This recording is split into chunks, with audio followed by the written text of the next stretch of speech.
आज आपण बघितलेलं होतं की अनेक भागामध्ये पावसाची शक्यता आहे, पण उद्या 6 एप्रिल रोजी कशा प्रकारचं वातावरण असेल, कोणत्या जिल्ह्यामध्ये पावसाची शक्यता राहणार आहे, कोणत्या जिल्ह्यामध्ये पावसाची शक्यता राहणार नाही, याची जर आपण माहिती बघितली तर तुम्हाला विदर्भामध्ये जे आहेत पावसाची शक्यता राहणार आहे. विदर्भामध्ये जर आपण बघितलं तर अमरावती असेल, यवतमाळ असेल, वर्धा असेल, नागपूर असेल, चंद्रपूर असेल, भंडारा, गोंदिया आणि गडचिरोली या जिल्ह्यामध्ये तुम्हाला पावसाची शक्यता असेल. त्याचबरोबर नांदेड, हिंगोली आणि सातारा या भागामध्ये सुद्धा तुम्हाला पावसाची शक्यता राहणार आहे. जास्त जो पाऊस असेल तो तुम्हाला विदर्भातील जिल्ह्यामध्ये पाहायला मिळणार आहे, ज्यामध्ये अमरावती, यवतमाळ, वर्धा, चंद्रपूर, नागपूर, गडचिरोली, भंडारा आणि गोंदिया या जिल्ह्यामध्ये तुम्हाला जास्त पाऊस पाहायला मिळणार आहे. हा पाऊस विजांच्या गडगडाटासह वादळी पाऊस असेल, काही ठिकाणी गारपिटी सुद्धा शक्यता राहणार आहे. त्यामुळे येथील नागरिकांनी मात्र काळजी करायची आहे.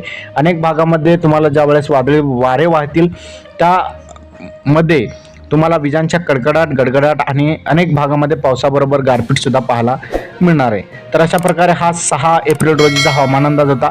अंदाज कसा वाटला कमेंटमध्ये नक्की सांगा. धन्यवाद.